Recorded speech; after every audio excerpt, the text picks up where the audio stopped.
DS, we are live on YouTube. Let go. Let go. This feels familiar. It feels like we just did it yesterday. Hey, that's right. We did do it yesterday, didn't we? We sure did. We sure did. But today we've got something very special. What's special, DS? What's special? What do we got going on today at D107 MMA? We've got one of the most entertaining fighters, one of the best boxers in the UFC, who's given us the privilege of letting us interview him. He's given us some of his time, which we really much appreciate. Should we just get right to it? Yeah, who is it? I think the thumbnail gave it away. Adrian Yanez. He's got a fight coming up next week. What's up, brother? How's it going? Oh, man. Nothing much, man. Just chilling, living life. Got a fight coming up next week. It's going to be fun. Get to punch somebody in the face, do all that cool stuff, and hopefully be able to chill like Deadpool on my wall. Okay. Hey, man, it's gonna be a dope card, Adrian. I'm a huge Adesanya fan. If you can't tell, Izzy's my boy, so I'm hoping we get a rebound. But of course, we're always rooting for you. Just wanted to say what's up to Vex in the chat, saying what up, boys, and he goes, he's not even here, and y'all glazing already. He's been here. He's been here. Okay, Adrian Yanez has been here the whole goddamn time. All right, if you guys have any questions, drop them in the chat. We're gonna get this thing going. Adrian Yanez, by the way, if you want to shout out your millions thing that you're doing, I think that's a yeah. I've been interviewing people on a platform called Millions.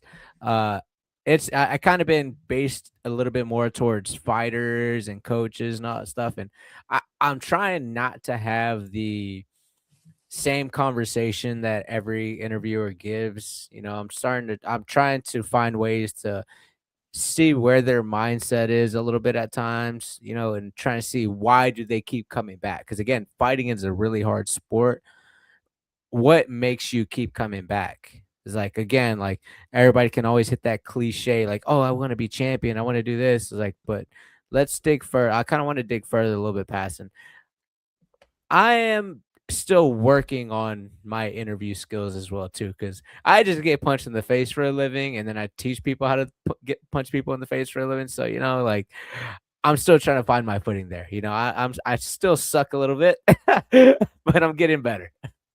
It looks like it's an easy. We've done a couple of interviews, Adrian. It seems like it's easy. Like if you're a person that's good, good with having conversations, you're a talkative person, you feel like this shit's easy. It's hard, man. Once you get a camera in front of somebody, you start slipping up on your words. You don't know what to say. I was telling DS, DS is awful at these, and he's the best conversation guy I know. That's fucked up. Why am I awful? You're a piece of shit. I'm playing, look, Adrian, you seem pretty fine to me, man. You seem pretty polished already to me, very personable. Not to dive right into it, but something that you are much more familiar with, like you said, is punching people in the face. You're coming off a bit of a layoff now. Mm-hmm. How does that affect anything, right? How does that do you approach it differently? Obviously you came into the UFC super hot, 5 straight wins. Now you've gone through a little bit of an up and down patch. Has your approach to the fight game changed at all at this point? Oh, it has more on the mental side. And also too, like now, like I feel like I have the right set of people behind me. And it's kind of it was kind of like during the up and up, like I can kind of trace everything before the fall off, like when my coach passed, I tried doing my best to try to replicate what he was doing, and I was able to do it for like about 2 more fights. And then it just got to be a little bit too much, and I started working with certain people, and I kind of wish I still kind of took the own reins, because I started to end up like a lot of great things were happening for me at that point in time, but also like on the business side, like it couldn't have been like on the professional level on my side, like it was all on the up and up, but like on the other side, man, I was dealing with so much other shit. So it's like personally, like that, it was like a hard transition, like going from like someone who was getting coached to now trying to fight and help training partners out and doing the other sacrifices of like trying to be there for them as much as I could, and trying to be quote unquote like a coach, but I wasn't never really their coach because again, like he passed away, you know. So it's like it kind of put me in a really fucked up position. And once I had my son, like I did take a couple months off just because like again, like I just wanted to make sure that my family was good, bought a house, did all like I was doing all those grown up things, but then yeah, like everything just started hitting road bumps left and right. And it was kind of hard for me to kind of control it, you know? Like Yeah. so like that, like, I feel like once I had that mental bump, it just started kind of going up and down. And I was so focused on everything else that once it came to the fighting, I had other people helping me out and I thought they had my best interest, but it just again, all work is not created equal and look where I'm at now. So so that's kind of the initial where the like kind of the downhill trend kind of started happening. And with that this long layoff, it kind of helped me realize that. And then now again, like I'm in a better position mentally more now than I've ever been, you know, because even that even that fight with Quinones when that fight got dropped, like that took a mental burden on me as well too. But again, we live and we learn, we get up, dust ourselves off, we gotta get back to it.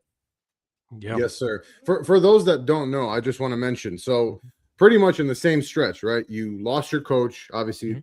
Saul Solis. You lost your coach. You had a child on the way and born shortly thereafter, if I'm not mistaken. You bought a house.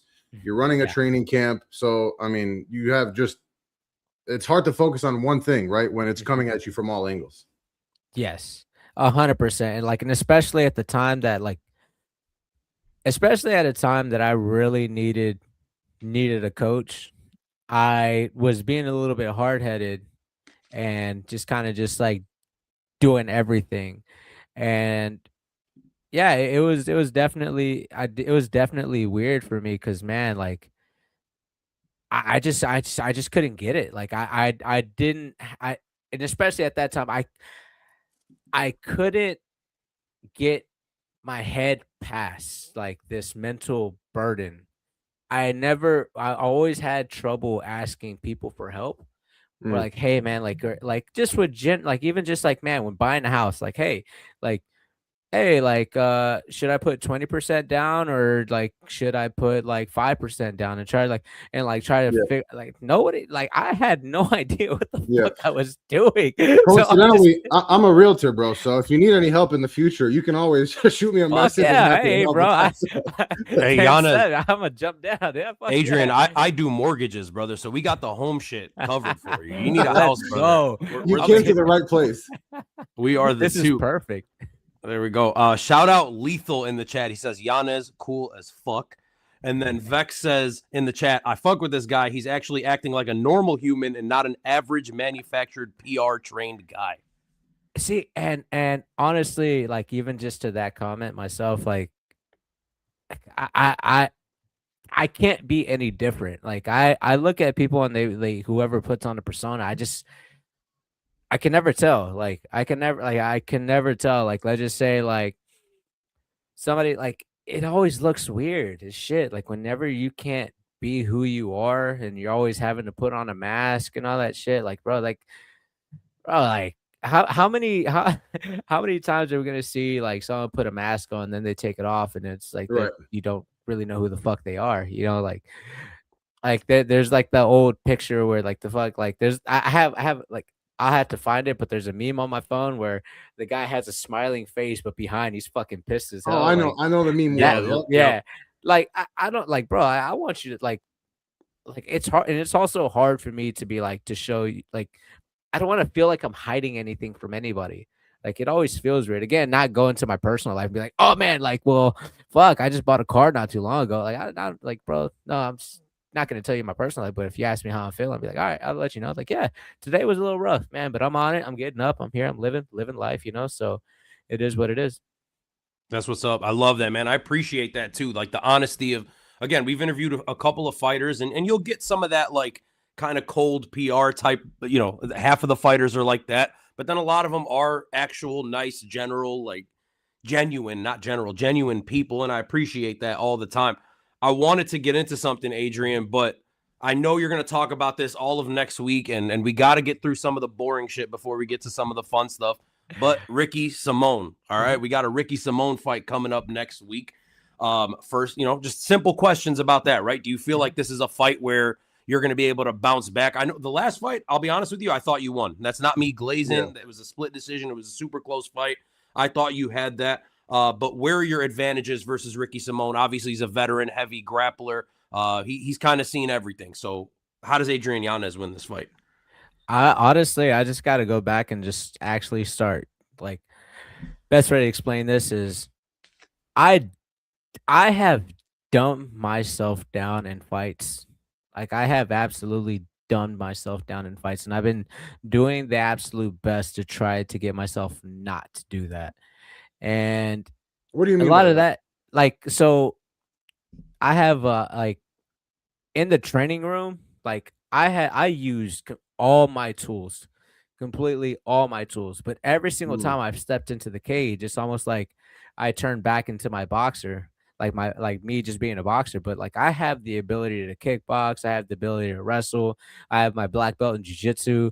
Like I have all these other tools that I just keep in the tool bag and I never pull them out, man. Like they're like they're in the mm, tool bag just sitting there nice and shiny while my boxing, like me and my striking and my boxing and all that stuff is still like getting used, is all worn and torn, you know. So like for me, I just got to be able to use my full capabilities, you know. So I've always fought. I've fought a lot of wrestlers in my day, like Miles Johns and all that stuff. Like I've fought some people similar to Ricky Simone, you know, and I feel like right now is the best time, is the best time for me because again, not only like I had a camp my with my coach Safe, but the fight didn't happen. You know, Quinones had visa Yeah. issues, but we just kept rolling. I kept going back to Dallas, and we kept going, and he kept building. And he was actually telling me like, "Hey, bro, like why where like you have the ability to do this like and I compete with really great grapplers and I wrestle, you know, fairly well. Like I know what I'm doing, but I dumb myself down." And he just kind of was trying to get the root problem of that. And honestly, like it's just been a blessing, you know, because I found the right coach that's helping me click all these things together, making me like mentally sharp. You know, he's always challenging the mental side of things, you know. And that's one thing I really do appreciate about me jumping to this camp into Fortis. And also I still come back home. I still come back home and train with the people that I've been training with, you know, like with Cameron Smotherman, Rafion Stotts, and people down at ACS as well too. So for me, like it's like I feel like if I just put everything that I know together, it should be an easy fight because again, he he fights and he fights very similar in every single one of his fights, you know. Yep. So for me, like kind of watching, I was like, he doesn't do much different, you know. And then also too, my training partner Cameron had also fought him, so I got a side, like I was cage side for that fight, so I was able to see, you know, he's not as fast as people like as he Mm. looks like on camera. Like up close in person, I was like, oh, okay, like that gave me some insight. Let me ask you a follow up with that, right? So you mentioned going into the cage, and there's a lot of fighters that it's very obvious with them, right? Like a perfect example of that is a guy like Michael Chandler, for example. I think he has the wrestling tools, never uses them. He goes in there, he gets into the fight, he loses his fucking mind, and he's just down to brawl. What is that, right? Is it a feeling that you get when you're in the cage? Is it more just like a block? Is it performance? Is it the crowd? What's going on? I think mine can be driven down by two things. One is my own mental block. I'm like I used to overanalyze and think, even just in my daily regular life, I used to just overthink so much. Now I'm fucking so happy that I'm past that.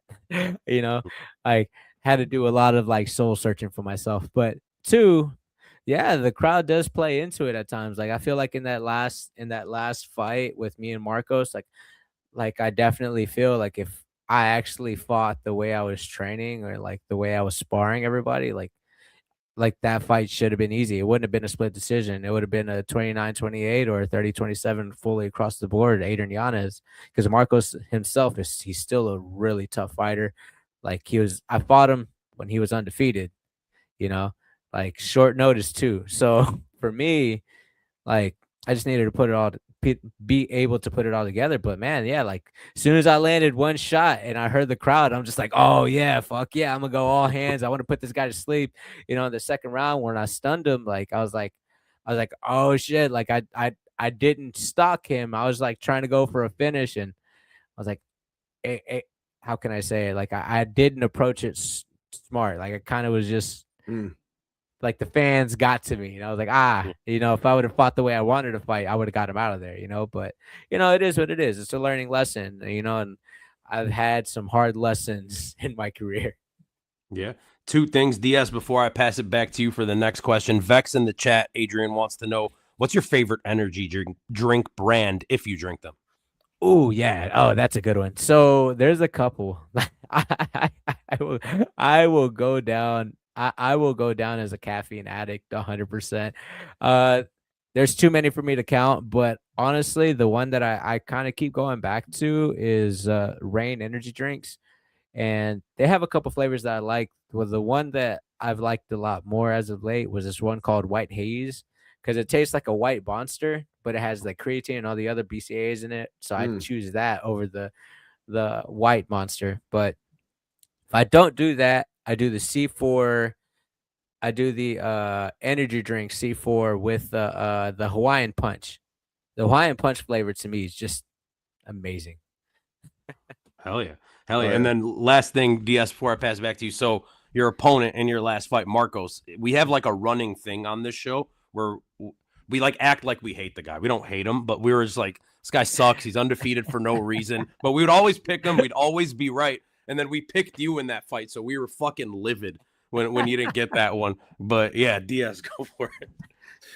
No, I just want to ask too, like, so obviously Ricky Simone, I like what you said, like, you know what you're getting with Ricky Simone, you know, the relentless wrestling, and you alluded to how the new camp is kind of, it's making you more well-rounded, right? And you feel like it's going to bring out, or at least you'll be able to in the moment kind of adjust better in terms of which skills to utilize.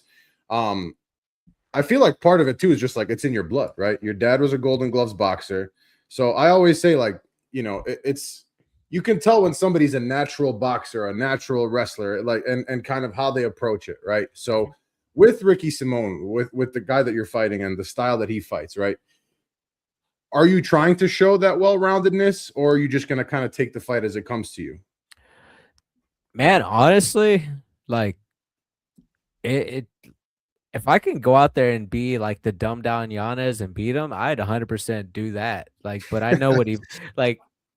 Like I know he poses a lot of threats. Like he's been in there with some really tough guys, like a lot of different opponents as well too. So like his style works, and he's been able to find wins. So for me, I know I'm gonna have to utilize everything. Like he's one of those fighters that like you just can't just be a straight boxer against him because he can level change.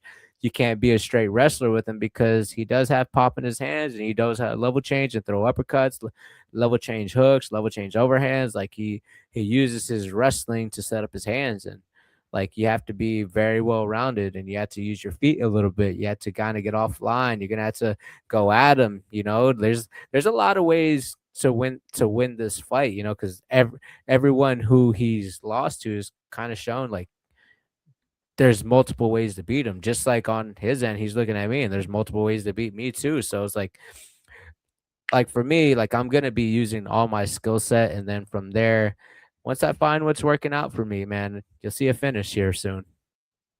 Yeah, hopefully. Is that an official prediction? A finish? I want to finish, Drew. I there's no way in hell I want to go 15.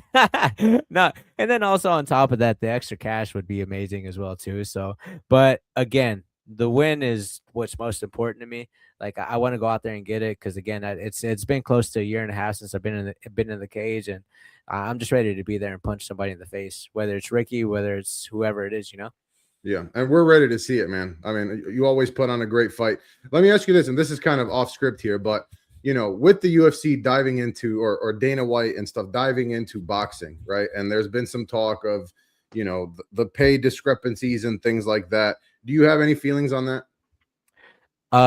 Honestly, like it kind of is what it is, man. I think it might be on. I don't know if it's under TKO or whatever, but if it is, then it's kind of just like more along the lines like, bro, what's going on here? You can pay that guy that amount of money. Like the only reason why I knew somebody like I know of Connor Ben was because he fought Chris Eubank Jr. And Yeah, that was it. Yep. great fight. And not too many people know who Chris Eubank Jr. is. Like he's not like Connor Ben is not is not a household name. Maybe overseas and in the UK 100%, like, but in the United States, like if I were to walk outside and be like, hey, who's this guy? Like a lot of people wouldn't know. Like even if you go to the regular MMA gym, a lot of people wouldn't know who Connor Ben is, but they know him now because of the deal that they made. But there's a lot of stuff going on. So like, and that also might not, if it's not a part of TKO, then it's absolutely none of my business how they got that money. Cause I know they're working with Turkish Ali, I believe. So Mhm. if it's not like the Paramount part of the Paramount stuff, then it is what it is. I had nothing really too much I can say, but with the Paramount deal come in, like I'm hoping every fighter gets a bump in their paychecks, and it's just not the bonuses that get upped. It's everybody else's contract as well too. Yep. Yeah, Yep. I love it. So, Vex in the chat says, "Mark my words, Adrian Yanez round 3 TKO KO." Yeah, my other caffeine addict. Let's go. Let's get it. Let's get it. I wanted to. It's you mentioned Salsa Lee's, right? Absolute legend of the Houston area. We were actually going to get into that, so I think it's a good time to do that. We know how important he was to you, right? We saw the emotions when everything went down, and just kind of tell me what he meant to you as a person, as a coach, as a mentor, and then follow up part to that. After he passed away, it was my understanding that you had kind of taken over what was going on over there at Metro Fight Club, right? Like you were the new head coach or something. And then I found out you went over to Fortis. Just want to know like what's going on over there. Are they still around or what's up? Oh yeah. So when everything first initially happened, like it was like a really hard blow, especially because like I had him for up to like about 2 to 3 weeks before my fight with Randy Costa. Once he started getting sick, he was like, "Up, like I'm gonna take a step back. Like I don't want you to risk your fight." And he knew how important that fight was for me. So like it was really hard not having my coach for the last 2 to 3 weeks of my camp, and then weight cut week as well too. So it was really rough. And like man, like if it wasn't for him, I wouldn't be where I'm at today. I only had one amateur fight, and then like we went looking for a new coach, a new gym, and he was one of like he was literally our first stop, and we never left. Me and my dad walked in there. Me, my dad, my brother walked in there, and we're just like, yeah, we're not going anywhere. And then after my dad passed away, Coach Saul was like the first person I called, and he was the first person there. So like that's how close we were. Like that's how Yeah. like so he meant an absolute lot to me. Like he would help me out. Like he was like I was actually one of his he employed me. He made sure that I stayed in the gym, even after I had a broken jaw. Like he was making sure that I kept coming in and was in the gym. Like even if I wasn't training, he wanted me there to at least like to stay within the room, keep the energy going. And like he Yeah. did so much for me. He did so much for me. And he also always looked out for me. Like he never like he yeah. I'm about to It's all good, brother. Mm. I hold on. mean, Yeah. no, I get it, man. No, we're good. We're good. But yeah, because again, like he wouldn't want me like this either. Like he'd be Yeah. like, man, what the fuck you doing, pussy? Like so, Yeah. so like he was also like an old school guy, and like I looked at him like whenever I'd be talking to people, they would ask about my dad and they'd ask about my coach. I'm like, yeah, well, pretty much like my dad and Coach Saw were pretty similar, so I pretty much would call him like Coach Saul, my mean uncle, but it's Yeah. all love. So Yeah. that, like, again, that's how close we were. He was there. Like, there's a lot of times where you've had a conversation. Like, he was one of the people that was like, while everything was going crazy, I had it, like, after my dad passed, like, I still had a fight lined up, and like 2 weeks later after he passed, he pulled me aside. We took me out to eat, and we had like a 2 hour long conversation about like me pulling out of the fight. And I just told him, like, hey, I'm sorry, coach, but like this is happening whether I like whether you Yeah. like it or not. Like this, and he respected it. And yeah, like he had my genuine best interest for me. And after that, like I felt like not too many people had my he again, once Coach Saul passed away, there's only like a couple of people who had my general best interest, and that's my mom, that was my dad, that was my Coach Saul. Yep. And the only like so after that, like it kind of turned into a clusterfuck of me not knowing who to trust or who to be like who to believe, like who's like really who's really Team Yanez and all that stuff. Cause then after he passed away again, like I me and my training partner Cameron Smotherman took the roles of coaching the fighter session. Uh, Yeah. we we continued to be a part of the Metro name as well too, but we didn't own it. It's not ours, so we're just there. And like even during all that craziness, man, like we weren't even getting paid to coach or do any of that stuff. So we weren't getting compensated. We are doing it just for the love of the game and for the love of the people that we had training. And we kind of got like fucked over because like we were doing that, and people were like, oh, people thought we were getting paid. People thought that we're like we're trying to be somebody we're not. And we're like, no, we're just trying to be good training partners and trying to make sure that everybody's Yeah. up and winning and all that stuff. So like You're again, there filling was a gap at that point. we were trying to our best to fill a gap, man. It was we were like, I'm telling you, for that next year, man, it was super shaky, even to the point where like we had training partners leave and like causing drama and just talking shit about us. Like one was in the UFC, but he got cut.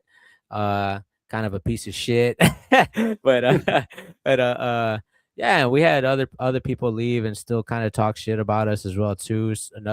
Uh uh another guy's dad, another fighter. He's in the UFC, but his dad, that guy's a piece of shit too. Not the son. The son. Mhm. I give him leeway, but I like you. I hate your fucking dad. yeah, your dad piece of shit. But It's like, crazy how that works too. Like when you have, especially like a loss, right? You see things kind of fall in and out of place, right? You see who the real people in your life are, right? So, yeah. and I can relate to that. I lost my mom young too, so it's interesting. It's something that you don't really expect or think about in those moments, but it becomes very clear like how things shift and people really show their true colors in those moments. Oh yeah, and it caught me off guard. Like I remember even just with the guy who was in the UFC, like I remember being so happy when he got in, so happy, like, hey bro, let's go. I was genuinely happy, but people around me were telling me like, hey bro, like watch out, like bro, there's something there. Yeah, I don't know. I'm like, bro, no. Like I always was like, nah, bro, like nah, it's all love over here, bro. Like I don't have any problems with anybody, because for me, I'm like, bro, like I have too much other shit going on that that it's like that's the least of my worries, man. It's all Yeah, love over here, man. I want the best for him. And then after a while, like it just ended up just having some sort of like it wasn't just him, it was like multiple other people thinking the same thing. And like especially after my because not only did I have to deal with that stuff like the internet, but the internet's the internet. I can get over that shit. But like once I came back after that, I fought Rob Font, bro. The people were just mad, just talking shit like left and right in the gym. And and to this day, like I'm still upset that I didn't slap the guy. yeah, Because like after I remember it was after Corey fought Rob Font. Like I'm giving y'all stories. Like this is I'm Let's giving y'all go. no, good stories. it's So appreciated. so like after that Rob Font fight, and when Rob fought Corey, I remember one of the training partners coming up to me and just being like kind of smug, coming up to me and just was like, he's like, "Hey man, did you watch the fight?" And I was like, "Yeah, I was doing a watch along for that, so of course I watched the fight." And he's like, "Man," looking at me, kind of just doing this, and I was like, "Man, you should have like, do you think you should have shot in your fight?" And I'm like I'm about to go fuck you up today. Like we're sparring. I was about to change the whole training session up to the sparring day just because I wanted to beat the shit out of him.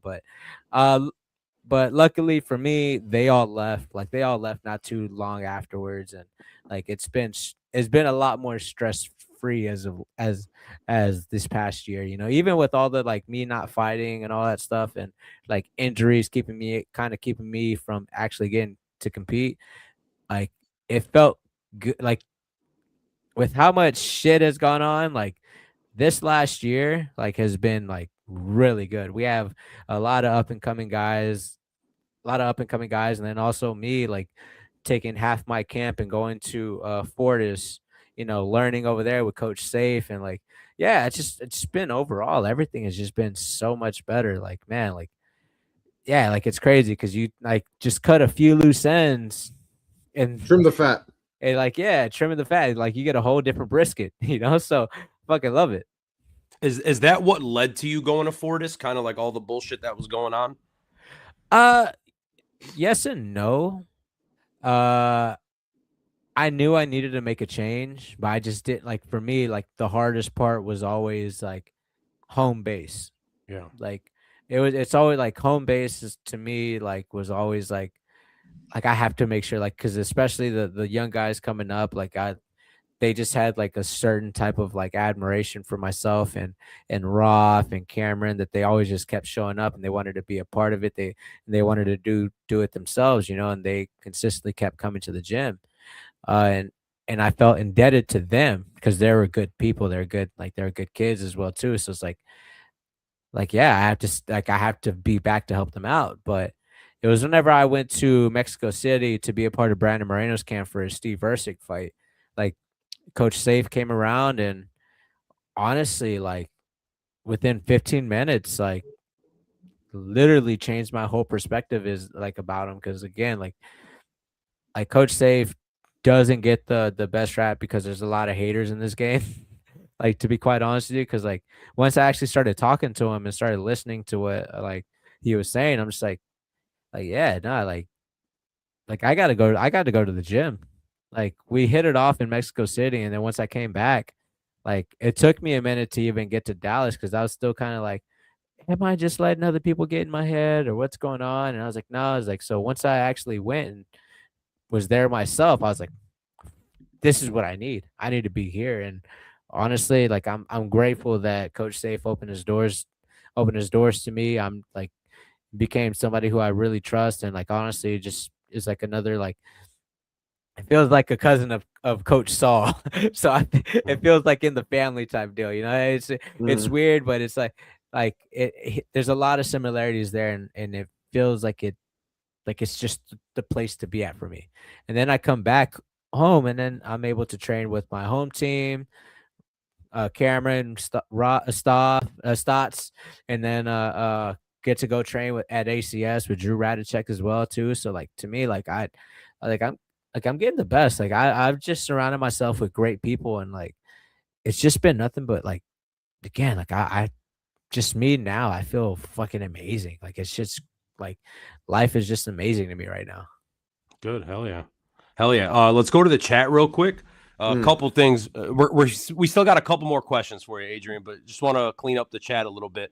No Bromo in the chat. Shout out No Bromo. What he's doing, guys, amazing out there in England. Go check him out. Sub to his channel. I can't stay for long, boys. Just wanted to hop in and say hi and big up Yanez for giving the goats an interview. So we're the goats, apparently. And then Vex, you're the caffeine buddy here. Vex wants to know his friend's having his first amateur fight next week. Would you share some advice or tips for him if you wouldn't mind? The probably the biggest tip or advice would be like whatever emotion you're going through, feel it. Like get in your head a little bit. Feel why are you feeling these emotions? What's going like why? Like try to find the why and why you're feeling these ways. Like because again, like if you had a great training camp, if you had a great weight cut, like if you had like everything around you leading up to the fight has been great, then why are you having these thoughts? Like sometimes, man, you just got to work it out. Like if you feel like anxious about something, just start naming 5 things you're grateful for, and man, honestly, like you start feeling a lot better. So for me, just making sure, why are you getting anxious? Why are you getting upset? Why are you feel like you're getting scared, or is it anxiety just getting to you? Like find that answer. Huge. I think the same thing could be said for loss and grief too, right? Like when you're going through that, I think you need to feel it. You know what I mean? So it's interesting that you say that. And just real quick before we go back to the chat, just off that note, when you had your son, you said, if I'm not mistaken, that you don't want to see your son, you don't want him to see you bottle things up, right? And you that made you realize that you need to handle your emotions better. I mean, listening to you today, it certainly seems like that's the case, and you're already working on that. Has becoming a father led you to approach the fight game differently? Oh yeah. Like I'm actually starting to like really think about a lot of this shit. Like again, when I first got the name Ricky, I was like a part of me was like, fuck yeah. But then a part of me was like, man, he's been in the UFC for such a long time. But I'm just like sitting back. I'm like, why the fuck am I thinking like this? I've been in the UFC for this long. What the fuck? Like as soon as something starts creeping in, I'm just like, I'm starting to shut it down immediately. Like, and I'm starting to express like how I feel a lot more. And also like trying to be like, there's sometimes where like you're just gonna have to like just go through it. Sometimes you gotta be like, man, I'm being a little bitch, you know. Sometimes it's gonna Mm, happen. Being a little bitch about it. Fuck it. Like I gotta get up. I gotta push through. Because sometimes like I do like to talk to myself a lot, and I do like to have conversations, just try to find the root of the problem on about myself. And a lot of times, man, it could just boil down to like, man, just stop being such a little bitch. Like, and that's me talking to myself. That like it might not work with everybody. Like if somebody else finds another way to be like, man, like it's okay, man. You're going through it. It's okay. Like it's okay to feel like this. Just kind of work through it. You know, some people need like a little bit of a light, like, Yeah. hey, prep. But for someone like me, bro, like it's like, nah, bro, just stop being yeah, such a little bitch, bro. Like, stop. Like, then it'll be like, all right, you're right. Let me get the fuck up. Let me Yeah. get yeah, to work. You know, so like that for me works, you know, but yeah, sometimes the but sometimes it does get to you a little bit, but you know, that's whenever you got to check yourself and ask yourself, why am I feel like this? You know, kind of yeah. goes, it works it works like a gear, bro. It fucking comes full circle and I noticed myself like managing a lot of things a lot better. Yeah. It's I mean, funny you're you a use man. You're a man. Nobody's coming to save you. So Yeah. I think that is the right mentality to have for sure. And I was going to say, you use the word manage, and I feel like you're thinking like a manager, thinking like a coach, because everybody needs to be treated differently, right? Like what gets Adrian Yanez going is not what gets fucking Cameron Smotherman going, right? It's not what gets Rafian Stotts going. So everybody's different. You got to find out what works for you personally. And then if you're being a coach or a manager or something, find out what works for the rest of your guys. Speaking of those two, by the way, shout out Rafian Stotts. I've met so many people. We've met so many people in this MMA game since we started doing this. Adrian, he's one of the nicest guys I've ever met in the MMA world. And then you mentioned Cam Smotherman. Is he good? Like, what was that all about? Oh yeah. So I won't dive in Yeah. too much until you know, until he's ready to kind of just talk about it. But like Mm, it wasn't the weight cut. It wasn't the weight cut. He had a phenomenal weight cut. It has to do more with more personal stuff with Yeah. him, like medical issues. But he's fine. He's great. Like he's good up. to He's hear. been training. He's good. You know, it's super unfortunate, bro. Because I remember getting the news because Coach Drew went with him, and I'm actually like really happy that like it wasn't me that was with Cameron. It was Coach Drew that was with him, because Coach Drew, like again, like he was able to handle that situation very, very great. And also too, like he he's able to stay calm, like, and he understands the verbiage and language from these doctors and all that stuff. Someone like me, I'd be like, I don't know what the fuck I'm doing. Like, what's Mhm. going on? Like, bro, like, yeah, and there was it was just a lot of a lot of like in my head, it was just a lot of chaos because again, I just seen someone who I considered like one of my best friends like just fall flat in his face like he did. You know, that sent me through the roof when I fucking started flipping shit. Like I wanted to go out there and just be like, Scary, yeah, yeah. it was real scary. And then at the same time, man, like like again, I'm gonna be 100% honest, man. It was not the weight cut. It was Yeah. like it's like he only cut a pound that morning and he got up and he was good and he looked really good, but I don't know what happened to him there. And yeah, like when he's ready to talk about it, you know, he's more than willing to talk about it, you know? Yeah, I mean, shit. If you can put us in touch with him, I'd love to have Cam Smotherman on. Is he fighting soon? You think? I don't know. Yeah, I'm not sure. I think he's enjoying the time of actually like getting better right now, of like training and yeah, learning and all that stuff. So I don't know. Uh, they they wanted to rebook him versus Tercios, but then I don't know what happened there, and ended up having Tercios ended up fighting at 45 like not yeah. too long ago. So I don't know. Like I don't know. Like I haven't really even haven't really talked to him about fights because he's also like he's also taken a bigger role at Metro because again I started splitting my time from Dallas and Houston, so he has taken a much bigger role, like in being like kind of more of a head coach over there, and he's done a phenomenal job. And I like honestly, man, I come back and I see a lot of these guys leveled up, and I'm like that makes me really super happy, you Mm. know. So I think he's enjoying this time. So I don't know, like I need to sit down and actually talk to him and see about what they're thinking about doing next, you know. So Yeah. Right. mhm. Dina, do you want to jump back to the chat real quick? Yeah. I Let's think get it. Vex had a question about Paramount. If you want to just jump to that real quick. Yeah. So he wants to know your thoughts on the Paramount experience so far. What has that been like? You haven't fought yet. You're about to, but any insight that you're getting, any feelings you got about Paramount? Honestly, the biggest thing that I've probably seen is they they're not liking the people who stalemate in fights. Like Yeah. I think it's Yeah. the Paramount era is like where they want violence, you know. So I'm if I'm looking at it, man, I should be clear. I'm Yeah, for clear. sure. You know, my style, like, but like again, like someone like was it Jalton Almeida that got cut, or who Yep. Yeah. was it? So Yep. those type of styles where like you just get guys who are looking to stall out. Like again, even before he got cut, man, like Makayev he was one of those guys that he was undefeated, like, or he might have one. I can't remember off the top of my head, but like he was ranked and he was good, but they just chose not to resign him because again, like there's a lot of times he'd make it a little bit boring. So sometimes like it's not an actual I don't feel like it's still a sport, but if we're gonna be honest, it's not playing like how a regular sport should be played, you know? Like I don't get me wrong, for me it's a lot better for me, but if I'm looking at it as a sport as a whole, like these guys who are like would be considered some of the best in the world don't get the chance to prove it, you know? Yeah. Hmm. Like again, like someone like Makayev, like he's good. He's solid. Like if I think after his like he got released, he front kicked somebody from the in the face and knocked Yeah. him out. I think.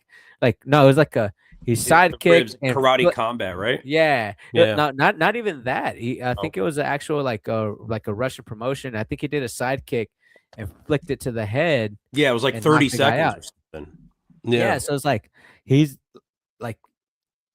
like man, so like I don't know. He's like he's not gonna be able to get to prove that he's one of the best in the world just because of his style, you know. But like I get it on both sides. Like I do get it Yeah. on both sides because like on one side, the business aspect, you want people to tune in and get the viewership. Like consistently. Like again, like this is a big reason why they probably did Diego Lopez versus Volkanovski too. Is like again, like they're looking at Volk and he's an older guy. He's at the getting closer to the tail end of his career. And you got Diego Lopez who's going to come to fight every single time. You know, watch his fight before we was fighting John Silva, and that fight right there was just a back and forth war. Like I think they're looking for those type of fights where they got like Diego and John Silva, and then on top of that, like even now, like bro, like who else? Like they've named some pretty good fight, like a Pereira versus Gane. Like it's Yep. Yeah. like stylistically, that's a striking fest. But do I think it's gonna be there? No. Like I I don't know. Like I'm not 100% sure how that one would go, but because I have a feeling Gon would probably put on his wrestling singlet on and start shooting, but because I know I would. But yeah, like I think it's just that they want more entertainment, more violence, and then like, if you look at the guys who are getting pushed, it's the people that are out there, you know, going back to the beginning of the interview, like that put that mask on and turned to Yeah. somebody else, you know. So like like Sean Strickland in this last fight with Fluffy Hernandez, you know, you kind of got to see like Sean kind of take that mask off a little bit whenever he started talking about Anthony Hernandez and starts talking about like his After family, the and then fight, you can right? and then after Yeah. you see like Fluffy go up to him, is like, hey, my daughter thought and he's just like so heartbroken that his daughter thought that.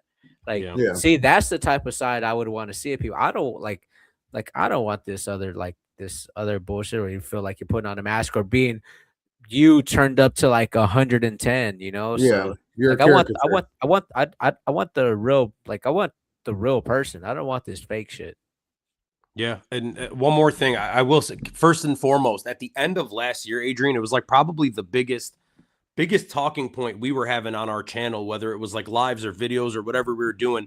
But towards the end of last year, one of the big subjects that was coming up in MMA was that, because we had the Islam Makhachev fight with Jack Della, which was seen as boring, right? We were at UFC 319 in Chicago. That was DDP and Hamzat. A lot of people saw that as boring. What Valentina did, and then a guy in your division, in Merab Devalishvili, who I personally don't think is boring, but he's a wrestler, right? He's a heavy grappler, and a lot of people were bitching about Merab all of last year. Like, do you blame the promotion for wanting to put strikers out there, or like, what are your thoughts on those kind of fighters in general? Honestly, but that is more sport like purity. That's more like combat sports purity. Like sometimes, man, like the best fighters are the guys that can like get you down and like pound you out. But again, like if we're gonna play sport purity, then yeah, that's a part of the rule set. He's able to do it, and like he's able to be one of the best. Like, again, like I don't think Marab is very like I think he's very entertaining. Like I like watching him fight, and I do find it amazing that he's able to keep up that type of pace for 25 minutes because that is ridiculous. Uh, but like I like even with his fight with Umar, I thought that one was gonna be boring, but that turned out to be super exciting. His fight with Peter Yan, again, like he might have lost that one, but he was still in that fight from bell to Yeah. bell. He got hurt a couple times, but he went after it. Even in that Corey Sandhagen fight, Yeah. like he went out there and like he was actually trying to go out there and do what he said to do. He wanted to knock him out, and he rocked him. He dropped He him. was You know? rocking Corey. He was So rocking the like shit out of Corey. so like I don't put Marab in that conversation. Not so much. I can understand a little bit earlier when you start watching the Jose Aldo or the first Peter Yan fight. I can Right. understand it. But like when it's not them, he's going out there and fighting, you know, because again, styles make matchups, and sometimes, you know, you get the terrible end. Like again, like someone like JDM versus Islam. I was a little bit more disappointed in that because I would have thought I would have saw like a little bit of a evolution in JDM because he did it very well against he did very well against Bilal, but Yeah. I he just didn't see that same thing from he just didn't see that same thing from the Islam fight, and they kept trying to go to that octopus guard. But once he started realizing that they answered that because they did the film study and they were looking just to get the win, that like it made it pretty easy. Like JDM that fight was just surviving. So sometimes it can kind of be a little bit of both. It's not 100% the wrestler's fault. Sometimes it's the striker's fault for not leveling up. Like they can level up their striking so much that they forget about the ground game and the wrestling aspect. So I don't put 100% necessary blame on the wrestler, because again, it is a fight. At the end of the day, like, dude, if you got yourself in that position, you got to get yourself the fuck out. Because again, it goes back to sometimes where you got to quote unquote man up. Hey, bro, you gotta find a way to get the fuck back up, you know? Yeah, I mean, right? Like you're fighting one of these Dagestani dudes, like what the fuck the recipe is, so you better be working on getting up because you're probably gonna get taken down. Like it is what it is. You mentioned the Alex Pereira and Alex Pereira Cyril Gane fight. So who do you think wins that fight? We got a couple fights that we want you to pick. So I'm leaning towards Pereira, but I don't know. Like I've kind of had it up and down with Gane. Like I thought Tom Aspinall was gonna run away with it, but he ended up seeing Gane in there just being able to have a laser jab and be able to move so well. Like I don't know what that style does for Pereira, like, because he goes after people, and everybody that he's gone after kind of stays pretty in front of him. You got a mover like Gane, like I kind of want to see how he tracks him down. Jerry moved, but he's kind of like moving within like a square, like he's not moving like super laterally all the way around the cage like how Gane would. So I kind of want to see how that style pans out, but I do think that Pereira hits so hard that I think if he touches Gane, like I think it's not too long after where he's going to be finished. Okay. How about this one in the chat? Vex is asking Izzy or Joe Pyfer on your card. I am gonna go Izzy. Like I got a lot of love and respect for Izzy, and I'm gonna go Izzy. I do have a lot of respect for Joe Pyfer too. He's like we fought on the same contender season, and I actually saw his arm break while I was walking to the to the Dana White chairs. But yeah, I remember seeing that, and I remember being horrified by it. But I'm going Izzy. Okay. A couple more. How about in your division, the potential rematch between Yan and Merab, the potential trilogy? You see, I'm not going to pick that because the first fight was so dominant for Merab, and the second fight was so dominant for Yan. I don't know. Like I'd probably had like I'm gonna just sit back and watch it as a fan. I'm gonna lean Merab just because again I have history with Merab. I trained with him before, and every time I see him, he's always been a good person to me. So to me, I'm going to go Merab. Shout out Merab, bro, the fucking GOAT. How about Sean O'Malley, Ayman Zahabi at the White House? Man, so I know a lot of people are shitting on it, but man, Ayman Zahabi just finds a way to win every single time. He is fighting a very dangerous striker in Sean O'Malley, but Ayman got kicked in the face by Jose Aldo. Yeah, that guy can kick. So to me, I'm just like, I don't know. That one's a little tricky because again, if Sean's down on his P's and Q's, then Ayman can find a way to win. Like, and he's with a good team. Like, he's with a good team and over there at TriStar, like how long has Faraz Zahabi been in the game for this long at having fighters at the competitive, like the championship level for how long, you know, like that, this is going to be a great matchup. Like, I really do think it's going to be better than what people are thinking it to be. Like, everybody's going to forget that it's like it was going to be the match was going to be Corey versus Sean, which I would have loved as well too. But I think people are already counting out Zahabi, and I'm just in my head, I'm just like, he's proved that he's a tough motherfucker. Is like, I want to see this. I want to see what Ayman does. If it ends up being true, we get a highlight reel, Sean O'Malley highlight reel. If not, then we got an upset from Ayman. So I'm down for either. I just want to watch this fight, honestly.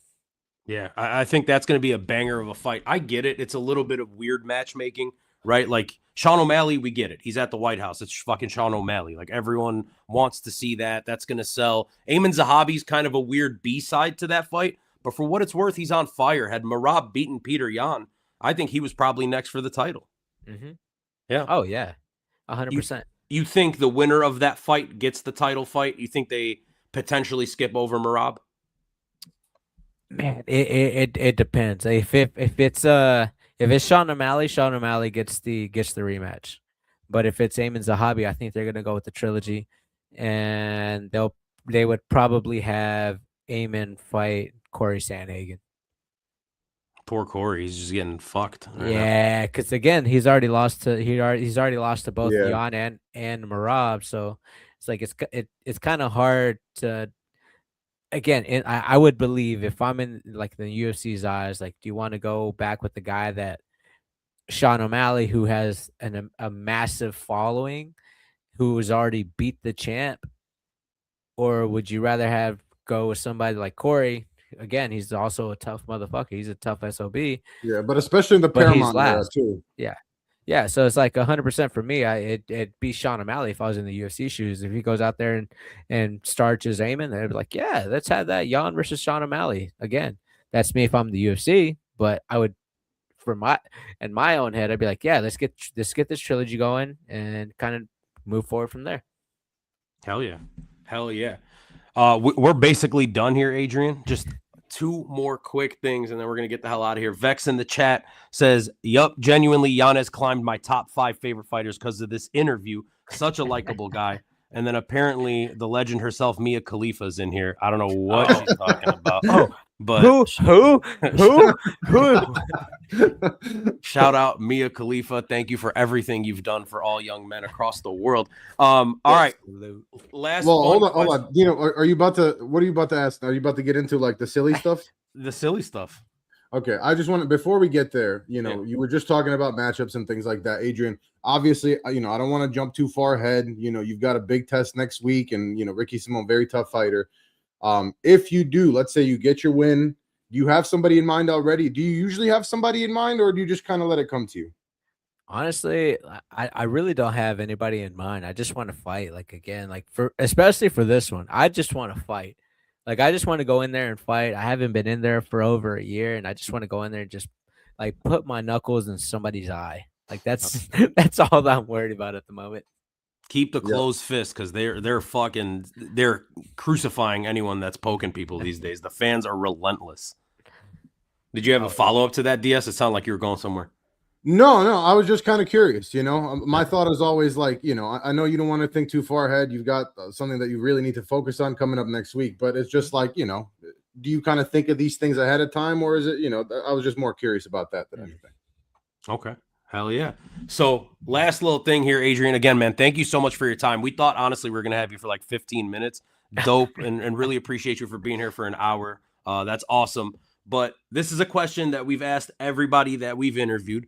So let's say Saturday night, you know, next Saturday, we're out there. Adrian Yanez goes out there. He finishes the fight in spectacular fashion. It's whatever the fuck you want, a flying knee, an uppercut, whatever. You go out there, you get the bonus performance of the night, you get the finish bonus, you got a triple paycheck coming. How does Adrian Yanez celebrate, and what do you drink?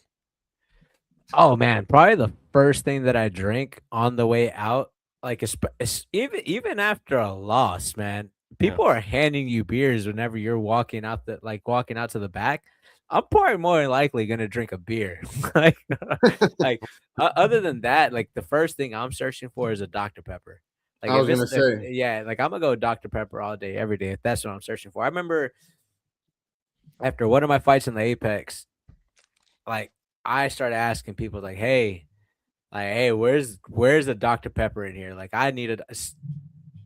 Thank God for this person. I don't know if they still work there, but they searched the whole entire Apex for a Dr. Pepper, and they got it for me. Like I was so amazed. I was so thankful. So yeah, it's Dr. Pepper. Hell yeah. But alcohol wise, beer is your go-to? Oh yeah, it's just the first thing that I'm given. The first thing I'm given. Shit, whatever they're buying. But yeah, again, I appreciate you a lot, Adrian. DS. Yeah, thank you got so anything? much, bro. No, man, just, you know, this was great. You know, best of luck. Obviously, we're definitely rooting for you. So we would love to see a knockout, but more than anything, we'd love to see you get a nice win again. Because, I mean, like we both said, I thought you won the last fight. You know, it was obviously a close one, but it is what it is. Like you said, you know, you got to just pick yourself back up, and, you know, that's in the past. So Hey, you scared me, Adrian. When you came in the UFC, you were fucking finishing people. You had, if I remember correctly, like you had like finishes in every round. Like your first 3 fights were like a first, second, third round or something. Four out of 5 of the first fights were finishes too. And then it was a decision. I was like, this motherfucker can win any way he wants. This is the guy. Yeah. Get back to that. I also had my secret weapon in my coach, so it's all good, bro. Everything's all good now. Let's go. Let's get it, guys. So that right there is Adrian Yanez. He is fighting next week on the UFC Fight Night card in Seattle. That's Adesanya versus Pyfer. Do they actually have you on the prelims, or is the order fucked up? I have no idea. Okay. Like I'm just sitting back. I'm just along for the ride. I really don't care where I'm at this point. Yep. Okay. Hell yeah. So that's Adrian Yanez. Guys, check him out. We're going to link all your socials and everything. We're going to find you on Millions and link your little interviews that you've been doing. Guys, check him out. He's dope. If you haven't seen him fight, you will see him fight this Saturday. It's going to be sick as hell. Next Saturday. This Saturday. We're almost there. Anyways, guys, Adrian Yanez. That's DS right there. I'm Dino Bam Bam. We're D107 MMA. Like, subscribe, do all that. Thank you guys. Love you guys. Peace. Let's go. Let's get it.